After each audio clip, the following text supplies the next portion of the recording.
place, I can see down the barrel of the gun. A verdict reached tonight in Tyler Rambo's Coeur d'Alene 4th of July shooting case. We'll recap everything that happened in the courtroom tonight. Plus, excitement as restaurants can now open to phase 3, what you can and can't do under these guidelines. Temperatures continue to climb heading into the weekend. Should not only easily be in the 50s, but pushing 60 degrees in some areas.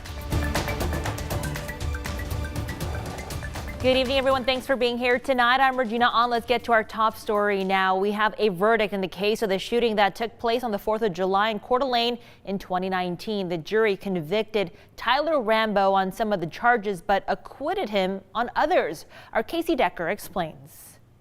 On the most serious charge, attempted murder, Tyler Rambo was found not guilty. The same verdict on one charge of aggravated assault. But on 3 counts of aggravated assault against a peace officer, the jury found Rambo guilty. All these charges stemmed from a shooting incident in 2019 during the 4th of July celebration at Coeur d'Alene City Park. In court, 2 separate narratives were offered. Prosecutors say Rambo got into a fight with another man, then fired a revolver. They say he stuck the gun in the face of a woman nearby as well, then that he ran off to avoid police. When police told him to drop his gun, they say Rambo refused, so they tased him. Then they say Rambo fired a shot. That's when police shot him 14 times. The defense argued Rambo fired the gun because he was losing the fight, getting beaten while on the ground, and simply wanted his attackers to stop. They said he didn't stick the gun in anyone's face and that he ran away to avoid getting beaten further, not to evade police. They argued he didn't drop the gun because he was afraid it would go off, and that being tased caused him to fire the weapon involuntarily.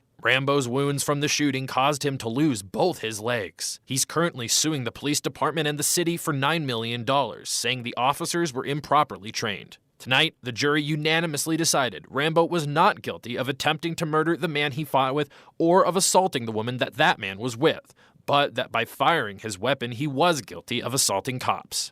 As to count 1, not guilty of attempted second-degree murder. As to count 2, not guilty of aggravated assault. As to count 3, guilty of aggravated assault on peace officer. As to count 4, guilty of aggravated assault on peace officer. As to count 5, guilty of aggravated assault on peace officer. Rambo will be sentenced at a later date. Casey Decker, KREM 2 News. On March 22nd, we take one more step in beating the virus and reopening our economy. All counties in Washington state moving on to phase 3 of the state's reopening plan. Governor Jay Inslee made that announcement, saying our effort to stay socially distanced and get people vaccinated has made all of this possible. So let's break down some of the things you need to know about today's big announcement. On Monday, March 22nd, the entire state will transition into phase 3. When phase 3 begins, indoor spaces such as restaurants, gyms, and shops will be allowed to be open at 50% occupancy. 400 people maximum will be allowed for indoor and outdoor activities, but physical distancing and mask wearing will be enforced. In phase 3, outdoor events and facilities with permanent seating such as stadiums will have to up to 25% capacity for spectators. Everyone in attendance must be physically distanced and wearing a mask. This applies to pro sports teams, high school sports, and similar events. Big news for high school and youth sports. Expanded spectator capacity will start on Thursday, March 18th. Again, phase 3 for the state of Washington going into effect on March 22nd. Counties will be evaluated every 3 weeks after moving on to phase 3. The first evaluation will be on April 12th. It's really important that he heard from those of us in Eastern Washington.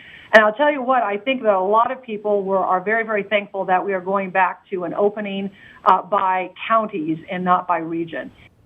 Mayor Nadine Woodward speaking on the announcement earlier today. She says her and 22 other mayors in Washington's East region who sent letters for recommendations on what should be included in phase 3. That included the 25% capacity for sporting venues and 50% capacity for indoor dining and gyms.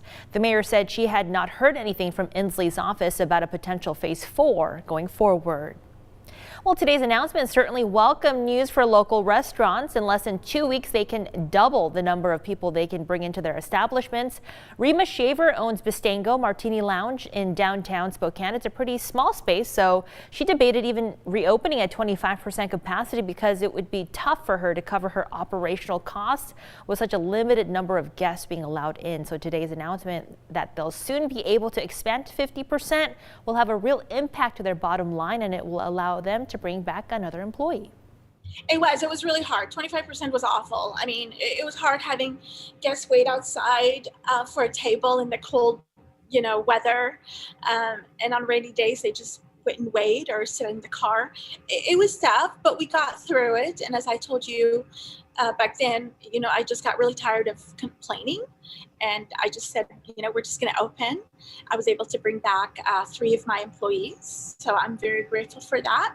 And with the 50%, I've already called my other employee. So I will be able to bring back 1 more employee.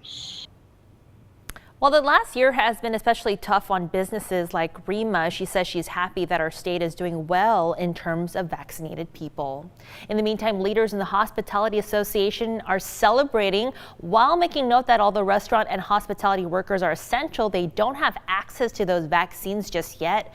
The statement reads in part, quote, "We look forward to continuing to provide a safe, highly regulated place for people to gather and help stop the spread of COVID. And we ask that you do your part to keep our team members healthy."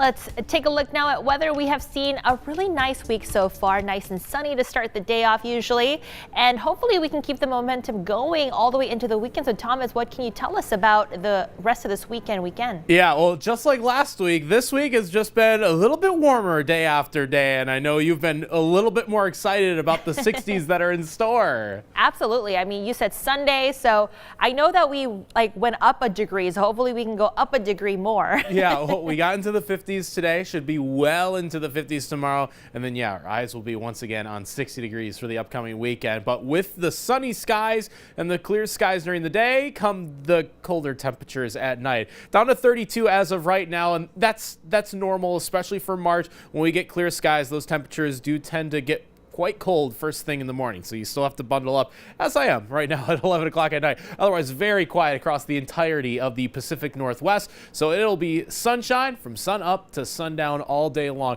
Temperatures pretty close to around 30 degrees, upper 20s first thing in the morning tomorrow, with a chance for some patchy fog in the morning hours, but we do get into the mid 50s, which will be a couple degrees warmer than what it was today. And as for Sunday, this should be the warmest day of my forecast, right near 60 degrees even in Spokane, and the question will become, how long can we at least keep 50s going even into next week and for St. Patrick's Day as well? So I have your St. Patrick's Day forecast coming up in a few minutes. All right, loving St. Patrick's Day, and I know it's a special day for you too, right? Yeah, well, it also happens to be my birthday, so that's why St. Patrick's Day is my favorite holiday of the year. All right, Thomas.